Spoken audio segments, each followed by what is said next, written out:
Hello everyone, स्वागत है आप सभी का the civil point institute Indore में। आशा करता हूँ आप सब बहुत अच्छे होंगे। Madhya Pradesh employ selection board की तरफ से कल ग्रुप 2 एंड सब ग्रुप 3 की वैकेंसीज का नोटिफिकेशन जारी किया गया। उसके अंदर दो मेजरली ऐसी वैकेंसीज हैं जिसमें हम सभी इंजीनियर्स के लिए अच्छा अवसर है। सबसे पहले वैकेंसी थी कनिष्ठ आपूर्ति अधिकारी, जिसे हम जूनियर सप्लाई ऑफिसर बोलते हैं, और दूसरा था नापतोल निरीक्षक की। दोनों मिलाकर के लगभग 100 के आसपास की पोस्ट हैं। आज इसी वैकेंसीज के बारे में बहुत सारे एस्पिरेंट्स के मन में डाउट है कि क्या इसमें एलिजिबिलिटी है, कौन से पद के लिए क्या क्वालिफिकेशन चाहिए, साथ में क्या इसका एग्जाम पैटर्न रहेगा, सिलेक्शन प्रोसेस क्या है, और साथ में सिलेबस क्या है, तैयारी कैसे करनी है। आज आपके इन सभी सवालों का जवाब मैं इस वीडियो के अंदर देने वाला हूं। तो अगर आप कनिष्ठ आपूर्ति अधिकारी या नापतोल निरीक्षक की तैयारी कर रहे हैं तो इस वीडियो के नीचे आपको डेडिकेटेड एक व्हाट्सएप ग्रुप का लिंक मिलेगा, जहां पर बहुत सारे ऐसे एस्पिरेंट ऐड हैं जो इस एग्जाम को फोकस होकर तैयारी कर रहे हैं। तो आप उसमें ज्वाइन हो सकते हैं। जो भी आपके डाउट होंगे वहां पास आपको उनके क्लियर हो जाएंगे, और साथ में आपको अगर कुछ इंपॉर्टेंट अपडेट होगी तो वहां पास आपको इंस्टेंट मिल जाया करेगी।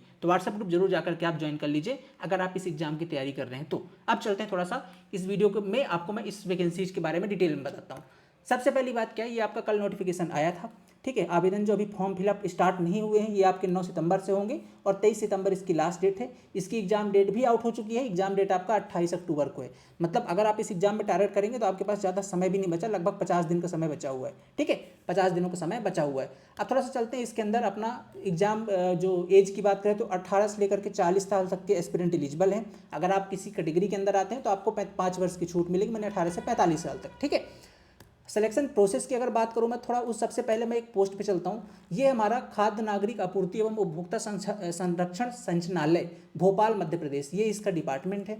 वैकेंसी का नाम है कनिष्ठ आपूर्ति अधिकारी। अगर वैसे आप शॉर्ट में बोलेंगे तो इसको JSO बोलते हैं, जूनियर सप्लाई ऑफिसर। ठीक है, जूनियर सप्लाई ऑफिसर इसको बोलते हैं अपन शॉर्ट के अंदर। टोटल 65 पद इसके आए हुए थे। 65 में से आप यहाँ पास देख सकते हैं ये जो वैकेंसी थी ये आपकी अनुसूचित जनजाति, अनुसूचित जाति और अन्य पिछड़ा वर्ग ST SC और OBC के लिए है। टोटल जो है तो 65 सीटें हैं, जिसमें 43 सीटें OBC की हैं। ठीक है, बाकी जो है तो अदर जो है तो वैकेंसीज हैं। मतलब टोटल अगर बात करें तो जो टोटल 65 की 65 सीटें हैं उसमें EWS और अनरिजर्व की सीटें बिल्कुल नहीं, जो थोड़ा सा डिसअपॉइंटेड है, बिल्कुल होनी चाहिए थी उनके लिए भी। 65 सीटें जो है उनके बारे में बता रहा हूँ। टोटल जो सीटें हैं SC ST और OBC के लिए ही हैं। ठीक है, ये तीनों।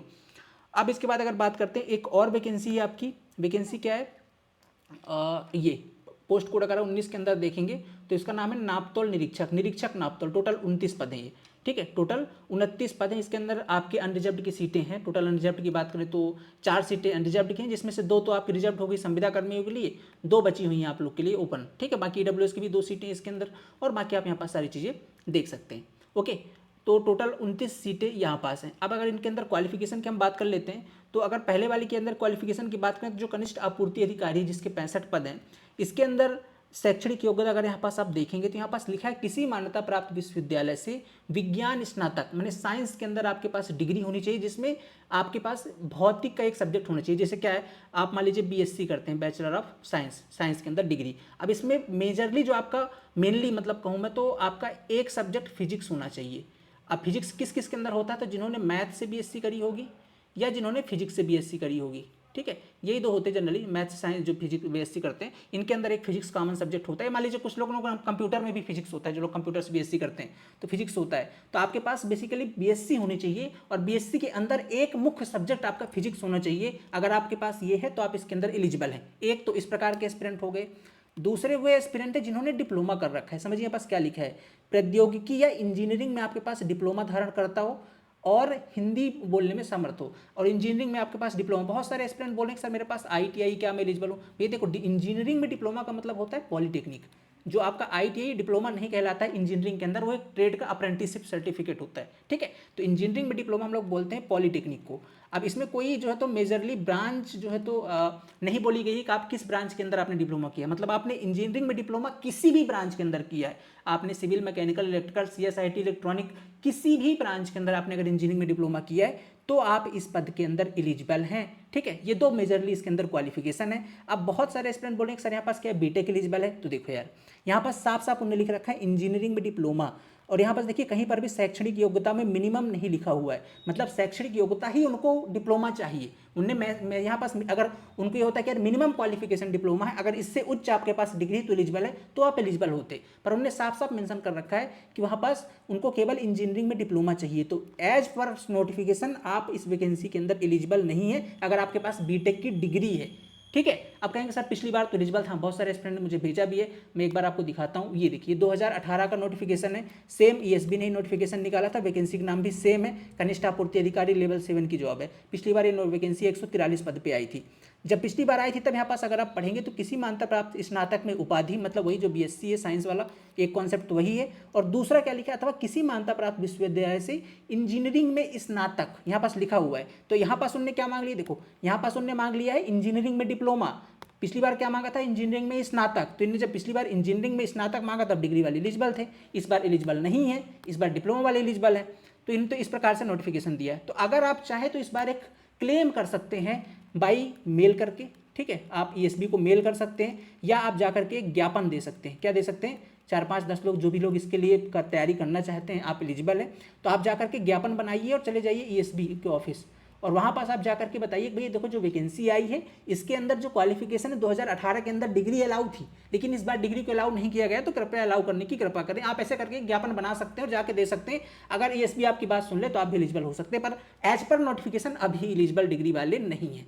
अब डिग्री वाले हैं किसके अंदर एलिजिबल, तो डिग्री वालों के लिए एक सेपरेट पोस्ट है निरीक्षक नापतौल की, ठीक है, निरीक्षक नापतौल की टोटल 29 पद हैं, और ये सभी कैटेगरीज के अंदर ये पद हैं। यहाँ पास क्वालिफिकेशन है किसी मान्यता प्राप्त विश्वविद्यालय से, एक तो बीएससी वाला कॉन्सेप्ट जो है, ठीक है, एक तो आपके पास बीएससी होना चाहिए साइंस के अंदर, ठीक है, साइंस के अंदर जिसमें एक फिजिक्स कंपलसरी सब्जेक्ट होगा जो मैंने पिछले बताया, एक तो ये वाला एस्पिरेंट है। दूसरे क्या है, इंजीनियरिंग में स्नातक हो, देखो यहाँ पास हमने अगर स्नातक मांगा तो साफ साफ लिख दिया है इंजीनियरिंग में स्नातक हो, यहाँ तक समझ में आई एक बात, अथवा इंजीनियरिंग में मान्यता प्राप्त डिप्लोमा के साथ शासकीय अर्धशासकीय निगम मंडल डिप्लोमाधारी एजेंसियों का निजी क्षेत्र में 3 वर्ष का अनुभव। अब देखो इसके अंदर डिग्री डिप्लोमा दोनों एलिजिबल है, एक तो बीएससी होना चाहिए फिजिक्स से, बीएससी नहीं है तो बीई या बीटेक होना चाहिए आपके पास किसी भी ब्रांच से। मान लो अगर ये भी नहीं है तो फिर डिप्लोमा है तो डिप्लोमा के साथ 3 साल का एक्सपीरियंस।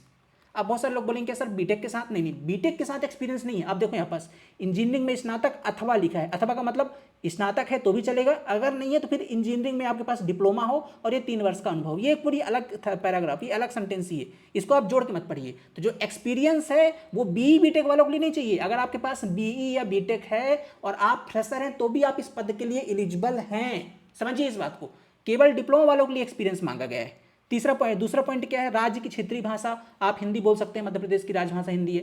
तीसरा पॉइंट बात करें तो निरीक्षक नापतौल के पद हेतु पद पर नियुक्ति किए जाने वाले व्यक्ति को उसकी पोस्टिंग से पहले भारतीय विधिक माप विज्ञान संस्थान रांची में बुनियादी पाठ्यक्रम, अब इसमें क्या होता है सिलेक्शन के बाद आपको भेजा जाता है ट्रेनिंग के अंदर, तो आपको ट्रेनिंग में जो वहां पास एग्जाम होगा उसको पास करना है, ये सिलेक्शन के बाद की प्रोसेस है, ठीक है, उसको पास करने के बाद ही आपको जो है तो पोस्टिंग मिलेगी। तो इसमें भी आपको भी टेंशन नहीं लेना है, ये आपके सिलेक्शन की बाद की प्रोसेस है, ठीक है। आपके पास अगर अभी बीटेक या बी की डिग्री है तो आप इसके अंदर फॉर्म भर दीजिए, एलिजिबल है, या बीएससी आपने कर रखा है जिसमें एक कंपलसरी सब्जेक्ट आपका फिजिक्स रहा है तो भी आप इस पद के लिए एलिजिबल है। कहानी आपको समझ में आ गई, ये चीजें हैं। और बात रही अगर कनिष्ठ आपका आपूर्ति अधिकारी का, तो इसके अंदर केवल इस बार डिप्लोमा वाले एस्पिरेंट एलिजिबल हैं, डिप्लोमा वाले एस्पिरेंट एलिजिबल है, किसी भी ब्रांच से आपने कर रखा है तो आप इसके अंदर एलिजिबल होंगे। अब इसके अंदर थोड़ा सा लिमिटेशन ये है कि वैकेंसी टोटल एससी एसटी और ओबीसी वाले एस्पिरेंट के लिए है, इसके अंदर अनरिजर्व्ड सीट नहीं है, ना ईडब्ल्यूएस की सीटें, ठीक है। तो ये हो गया इसका विश्लेषण। आपको क्वालिफिकेशन से रिलेटेड आई थिंक अब डाउट नहीं होगा। अब मैंने आपको बता भी दिया कि अगर आप इस बार चाहते हैं कि इसके अंदर एलिजिबल हो जाए तो एक ज्ञापन बनाइए या मेल कीजिए। आप चले जाइएगा ईएसबी के ऑफिशियल वेबसाइट पे, वहाँ पास आप उनको मेल मिल जाएगा। एक भारी संख्या में अगर आप मेल करते हैं तो उनमें भी हो सकता है आपकी बात कंसीडर की जाए, जिसमें आप रेफरेंस दे सकते हैं 2018 का, कि 2018 के अंदर जो है वैकेंसी के अंदर जो है तो ये आप देख सकते हैं 2018 वाली, ये 2018 के अंदर इस वैकेंसी में आपका जो है तो बीटेक एलिजिबल किया गया था, तो इस बार क्यों नहीं किया गया, आप ऐसा करके एक रेफरेंस दे सकते हैं, ठीक है। तो आई होप ये सारी चीज़ आपको समझ में आ गई है। अब बात कर लेते हैं, आपको पोस्ट समझ में आ गया, आपको वैकेंसी समझ में आ गई, आपको क्वालिफिकेशन समझ में आ गई। वैकेंसी नो डाउट बहुत बढ़िया है, लेकिन हमारे पास समय कम है और थोड़ा सा एग्जाम पैटर्न इसका अटपटा है। अब थोड़ा सा हम एग्जाम पैटर्न पे इस पर बात कर लेते हैं। देखिए एग्जाम आपका कब होना है, जो फॉर्म फिलअप होगा स्टार्ट और 9 सितंबर से होना है। कब से, 9 सितंबर से। आज कौन सी डेट है हमारे पास, अभी आज है 3 सितंबर, मतलब 6 दिन बाद हमारे जो है तो फॉर्म फिलअप स्टार्ट होंगे। कब तक भरे जाएंगे, तो 9 सितंबर से लेकर के आपके 23 सितंबर तक, ठीक है। 23 सितंबर तक आपको फॉर्म भरने की डेट है। 23 सितंबर तक आप अपने फॉर्म भर सकते हैं। इसके बाद जो आपकी एग्ज़ाम की डेट है, एग्ज़ाम की डेट है आपकी 28 अक्टूबर 2025। अगर आप आज से कैलकुलेट करिएगा ना तो लगभग 50 से 52 दिन का समय है। 50 दिन में पढ़ना क्या क्या है, कैसे पेपर आएंगे, तो सिलेक्शन प्रोसेस पे थोड़ा सा बात कर लेते हैं। तो ये भैया सिलेक्शन प्रोसेस आपके सामने है। सिलेक्शन प्रोसेस होगा 200 नंबर का पेपर, जैसा पैटर्न आपका सब इंजीनियर का होता है। 200 नंबर का आपका होगा पेपर, ठीक है। अब इस 200 नंबर के पेपर के अंदर 2 पार्ट में डिवाइडेड होगा। 100 नंबर का नॉन टेक्निकल होगा, जो हम पढ़ते हैं सब इंजीनियर के अंदर, जो आपको यहाँ पास दिया गया है। सामान्य ज्ञान, सामान्य हिंदी, सामान्य अंग्रेजी, सामान्य गणित, सामान्य तार्किक योग्यता, सामान्य विज्ञान और सामान्य कंप्यूटर ज्ञान, ठीक है। इसके अंदर बात की तो टोटल सारे क्वेश्चन 14 नंबर के आते हैं, ठीक है। 14 क्वेश्चन 14 नंबर के, और दो चीज़ें जो होती हैं 15 की होती हैं। अब इसको 2 चीज़ें कौन सी 15 की होती हैं, तो जनरली ऐसा देखा गया है कि इस टाइम पर कभी हिंदी 15 क्वेश्चन की हो जाती है, कभी आपका जनरल अवेयरनेस वाला 15 क्वेश्चन हो गया, 2 15 के, बाकी 14 5 70 और 15 दूना 30, 100 क्वेश्चन यहाँ से बन जाते हैं। तो ये वाला जो पोर्सन है, ये आपके टोटल 100 क्वेश्चन बनते हैं। अब जो रेस्ट ऑफ द 100 क्वेश्चन हैं, ये जो 100 क्वेश्चन हैं, ये आपके दोनों एग्जाम के लिए, कौन कौन से, पोस्ट कोड 16 के, पोस्ट कोड 19। पोस्ट कोड 16 क्या है, पोस्ट कोड 16 है आपका नापतोल निरीक्षक, ठीक है। आप देख सकते हैं 19 नापतोल निरीक्षक है, और आपका जो 16 है वो आपका कौन सा है, खाद्य आपूर्ति अधिकारी, ठीक है, कनिष्ठ आपूर्ति अधिकारी। इन दोनों का जो सिलेबस है एकदम सेम रहेगा, इनफैक्ट पेपर भी एकदम सेम ही आएगा, ठीक है।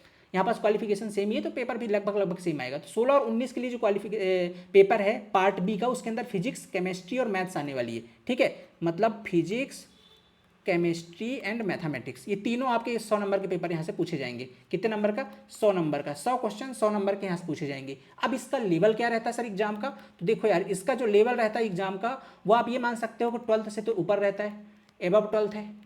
ये लगभग आप कह सकते हो कि बीएससी लेवल का रहता है। बीएससी लेवल का कुछ मतलब, ये मान लो कि अगर 100 क्वेश्चन आने हैं, मैं आपको, क्योंकि आज हमारी पूरी टीम विश्लेषण ही करती रही आज इसके प्रीवियस ईयर का, तो 100 क्वेश्चन में से आप ये मान सकते हो कि जो फिजिक्स और केमिस्ट्री मिला करके 30 क्वेश्चन जो 12th लेवल के देखने को मिलेंगे, 15 से बोलो 25 से 30 क्वेश्चन 12th लेवल के। जो रेस्ट ऑफ द 70 क्वेश्चन है, ये आपको कहीं ना कहीं के बीएससी के क्वेश्चन, बीएससी लेवल बोल सकते हो, मतलब बीएससी का बहुत हाई लेवल नहीं है, बीएससी को टच करता हुआ दिखाई देगा, बीएससी को टच करता हुआ दिखाई देगा। हो सकता है इसमें 70 में से 5, 7 या 10 क्वेश्चन ऐसे भी दिखाई दें जो बीएससी के ठीक ठाक लेवल के क्वेश्चन हो। मतलब ये उनके लिए प्रॉपर बढ़िया है, जिन्होंने या तो बीटेक कर रखा है, उन्होंने पढ़ा, क्योंकि बीटेक तो इसके अंदर एलिजिबल ही नहीं हुआ। बीएससी जिन्होंने प्रॉपर वे के अंदर कर रखी है, उनको बढ़िया तरीके कॉन्सेप्ट क्लियर है, तो उनके लिए पार्ट बी थोड़ा सा इजी होगा, लेकिन उनके लिए पार्ट बी का पार्ट ए डिफिकल्ट होगा, क्योंकि पार्ट ए में 7 सब्जेक्ट हैं। तो अब देखो सिलेबस तो बहुत ज़्यादा फैला हुआ है, समय हमारे पास 50 दिन का है, 50 दिन के अंदर ही हमको सारा चीज़ कवर करना है। कट ऑफ अगर बात कर ले तो देखो ऐसे एग्जाम के अंदर जो आपकी कट ऑफ ज़्यादा जाती नहीं है, क्योंकि देखो यहाँ पास आपके पास बच्चे कौन से, एक तो बीएससी वाले सारे बच्चे भरे हैं, ठीक है, साथ में आपके पास डिप्लोमा वाले बच्चे आएंगे, नापतोल वाले में इंजीनियरिंग के बच्चे भी आएंगे। तो ये सब अगर देखेंगे तो कट ऑफ उतनी ज़्यादा नहीं जाएगी। एक प्रकार से आप एक ऐसा कुछ जनरल इंजीनियरिंग टाइप की वैकेंसी जो गई आपके लिए, तो कट ऑफ भी उतनी ज़्यादा जाएगी नहीं। यहाँ पास 150 भी मुश्किल, 130 135 नंबर एकदम सेफ स्कोर हो गए यहाँ पास अनरिजर्व्ड के लिए, इस प्रकार बता सकते हो। मतलब उतना ज़्यादा कट ऑफ नहीं जाएगा, क्योंकि बहुत वाइड एरिया सिलेबस है, बहुत डेप्थ में सिलेबस है, ठीक है। बहुत हमारी टीम आज प्रॉपर एनालिसिस कर रही थी। अब इसकी तैयारी करनी कैसे है, मुद्दे की बात है कि तैयारी कैसे करनी है। आप अगर सेल्फ स्टडी के लिए जाओगे तो सिलेबस बहुत ज़्यादा वास्ट है। ये देखो, ये पूरे 7 सब्जेक्ट हैं, और साथ में हमारा जो पार्ट बी के तीन टॉपिक आपने पार्ट बी के देख रखे हैं, ये 3 टॉपिक हैं। तो इसके लिए सबसे बेस्ट आइडिया कि आप बढ़िया तरीके से कहीं डेडिकेटेड आपको कोर्स मिल जाए, जो कम समय के अंदर आपका सिलेबस बेहतरीन तरीके से फिनिश करवा दे, बढ़िया क्वालिटी के साथ, और आप एज इट इज जाकर के पेपर में सारी चीज़ें अटेम्प्ट कर लो। इसी के लिए हमने यानी कि द सिविल पॉइंट ने एक डेडिकेटेड बैच प्लान किया है आप लोगों के लिए। किन वैकेंसीज पे, 2 मेजरली वैकेंसी, एक तो नापतोल निरीक्षक, उसमें भी बीटेक एलिजिबल है, और दूसरी जो वैकेंसी आपकी वो है आपका कनिष्ठ अधिकारी वाला, ठीक है, जूनियर सप्लाई ऑफिसर, ठीक है, जूनियर सप्लाई ऑफिसर। दोनों वैकेंसी के लिए हमने प्लान किया है द सिविल पॉइंट एप्लीकेशन पर हमारा डेडिकेटेड बैच। इसकी क्लासेस आपको कल से देखने को मिलेगी, क्योंकि हमारे पास समय बिल्कुल नहीं है, केवल 50 दिन का गिनचुन के समय है। हम कोशिश करेंगे कि 40 दिन के अंदर हम सिलेबस फिनिश कर दें, ताकि जो है तो अगला आपके पास जो समय बचे उसमें आप रिवीजन वगैरह कर पाओ। बट उसके लिए सबसे इंपॉर्टेंट आपकी मेहनत है। ये 50 दिन आपको बहुत मेहनत करने की जरूरत है। इसमें जो नॉन टेक्निकल पोर्सन है तो हमारे पास ऑलरेडी अवेलेबल है। क्यों? क्योंकि हम इसमें सब इंजीनियर का ऑलरेडी करवा रहे हैं, और पेपर एज इट इज आता है। हमने आज पूरी टीम हमारी आज एनालिसिस कर रही थी, तो एज इट इज पेपर आता है सब इंजीनियर वाला। तो इसके लिए तो आपको परेशान नहीं होना है। बैच आज लॉन्च हो जाएगा बहुत मिनिमम फीस के अंदर और अच्छी क्वालिटी के साथ। तो आप सब इंजीनियर का जो नॉन टेक्निकल के 7 सब्जेक्ट हैं, पहले तो आप इसको देखना शुरू कर दीजिए। ये जो 7 सब्जेक्ट हैं इसको देखना आप शुरू कर दीजिए फटाफट। इसके अतिरिक्त जो हमारे 3 सब्जेक्ट हैं, 3 सब्जेक्ट हमारा जो टेक्निकल बोल रहा हूँ या पार्ट भी जिसको बोल सकते हैं, math, chemistry and physics, PCM वाला जो पोर्शन है, इसकी लाइव क्लासेस कल से स्टार्ट हो जाएंगी। आपकी 2-2 घंटे की लाइव क्लास रहा करेंगी, उनकी 5-6 घंटे वो लाइव क्लास रहेंगे और 2 से 3 घंटे आपको इन चीज़ों को मैनेज करके देना पड़ेगा जो 7 सब्जेक्ट हैं। इस तरीके से हम 40 दिन के अंदर कंप्लीट सिलेबस कर लेंगे। अगर आपके पास ये एलिजिबिलिटी है तो यकीन मानिए बहुत अच्छा अवसर आपके पास ईएसबी ने इस बार आपको दिया है कि इस वैकेंसी में आप सिलेक्शन ले सकते हैं, बशर्ते कि 50 दिन में आप फोकस होकर तैयारी कर पाएं। जो लोग सब इंजीनियर की तैयारी कर रहे थे, जिनका नॉन टेक थोड़ा मोड़ा पढ़ रखा है, जिन्होंने, उनके लिए बहुत अच्छा ऑप्शन है। जिन्होंने तैयारी सब इंजीनियर की चल रही थी, उन्होंने नॉन टेक पढ़ रखा है और उनके पास अब ऑप्शन केवल 3 सब्जेक्ट को पढ़ने का है, तो बहुत अच्छा ऑप्शन, 50 दिन में 3 सब्जेक्ट पढ़िए, जाके एग्जाम निकालिए। जिन्होंने नहीं पढ़ा उनके पास भी अवसर है कि 50 दिन को किस तरीके से आप यूटिलाइज करते हैं।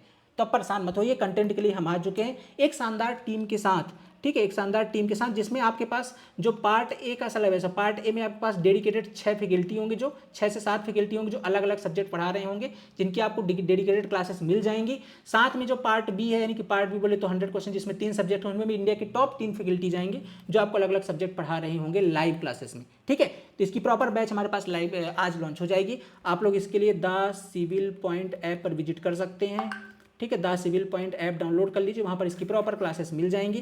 फर्दर कोई और जानकारी चाहिए तो 9340888429 या 9179417400 इस नंबर पर आप कॉल व्हाट्सअप कर सकते हैं, या इसके रिगार्डिंग और भी कोई जानकारी चाहिए तो नीचे हमारा एक व्हाट्सअप ग्रुप है, वहाँ पर ज्वाइन हो जाइए। फर्दर वहाँ पर अपडेट आ जाती हैं। अब मेरे हिसाब से कोई डाउट नहीं बचा होगा। हम मिलते हैं नेक्स्ट क्लास के अंदर, तब तक के लिए लगे रहिए, बढ़िया तरीके से मेहनत कीजिए। 50 दिन अब बहुत इंपॉर्टेंट, बहुत मेहनत करने की आवश्यकता है। मिलते हैं कल नेक्स्ट क्लास में। Thank you so much, have a nice day.